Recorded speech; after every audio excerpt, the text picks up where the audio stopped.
조직이 왜 무너질까요? 보통은 훌륭한 전략이 없거나 시장이 너무 빨리 변해서라고 생각하죠. 근데 꼭 그렇지만은 않아요.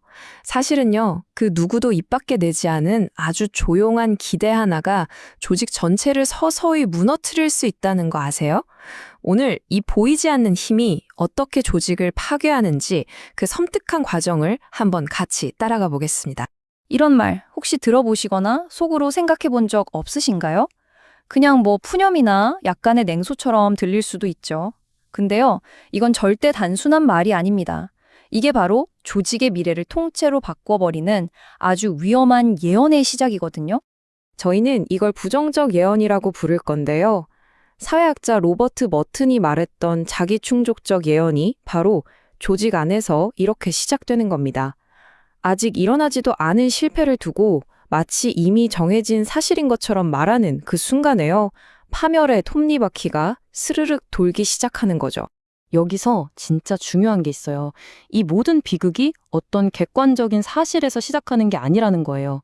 그냥 실적이 잠깐 주춤하거나 시장 반응이 좀 미지근한 것 같은 지극히 중립적인 사건 있잖아요. 이걸 누군가가 거봐, 역시 안 될 줄 알았어 라고 해석하는 순간 조직은 세상을 보는 안경을 완전히 바꿔 끼게 되는 겁니다. 그때부터는 긍정적인 가능성은 아예 안 보이고 실패의 증거만 찾아다니게 되는 거죠. 자, 그럼 이 부정적인 예언이 구체적으로 어떻게 조직을 망가뜨리는지 그 단계를 하나하나 따라가 볼 거고요. 그리고 그 뒤에 숨어 있는 심리학적 원리는 뭔지, 또 이 무서운 저주를 풀 수 있는 해독제는 없는지 한번 찾아보겠습니다. 이제 조직이 서서히 무너지는 그 5단계를 아주 구체적으로 들여다볼게요. 근데 진짜 놀라운 건요, 이 추락의 시작이 너무나도 조용하고 미묘해서 처음엔 아무도 눈치채지 못한다는 겁니다. 모든 건 리더의 마음속에서 정말 조용하게 시작됩니다. 겉으로는 아무 말도 안 해요. 하지만 속으로는 이미 팀원들에 대한 기대치를 확 낮춰버립니다. 더 이상 도전적인 과제를 주지도 않고요. 실수를 기다려주는 여유 같은 것도 사라지죠. 2단계에서 리더의 머릿속은 딱 이 생각으로 꽉 차요. 어차피 안 될 텐데 괜히 에너지 낭비해서 뭐해? 아직 어떤 말이나 행동으로 나타나진 않았지만 바로 이 생각이 조직의 성장 엔진을 꺼버리는 첫 번째 스위치가 되는 겁니다. 마음속의 기대가 낮아지면요, 그 영향은 반드시 밖으로 드러나게 돼 있습니다. 바로 리더가 쓰는 언어, 그 말의 온도와 방향이 180도 바뀌어버리는 거죠. 변화는 정말 뚜렷해요.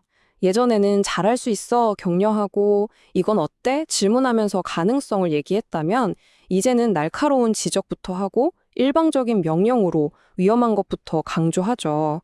현실적으로 좀 생각해봐. 너무 기대하지 마. 이런 말들이 조직의 공기를 차갑고 무겁게 꽉 눌러버리기 시작하는 겁니다. 리더의 말이 이렇게 차가워지면 팀원들의 마음은 곧바로 얼어붙습니다. 생각해보세요. 기대받지 못하는 곳에서 누가 열정을 불태우겠어요? 스스로 에너지 스위치를 딱 내려버리는 거죠. 더 이상 새로운 시도도 안 하고 좋은 아이디어가 있어도 그냥 입을 닫아버립니다. 어느새 조직에는 이런 보이지 않는 규칙들이 생겨나요. 튀지 말자. 괜히 나섰다가 피곤해진다. 그냥 시키는 것만 하자. 활기 넘치던 혁신가들의 집단이 그저 하루하루 버티는 생존자들의 집단으로 변해버리는 순간입니다. 자, 행동이 위축되면 어떻게 될까요? 결과는 정해진 수순이죠. 마치 도미노처럼요.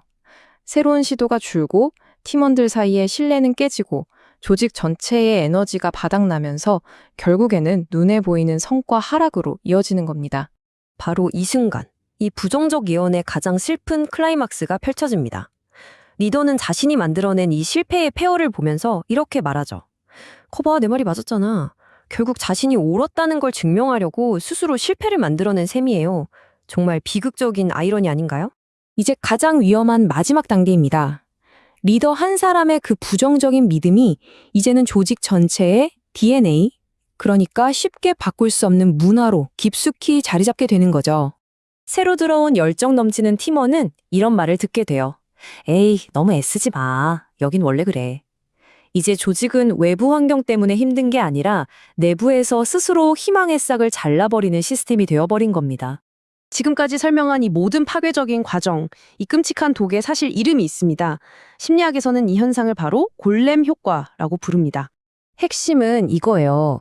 조직 자체가 사람의 재능을 막는 게 아니고요.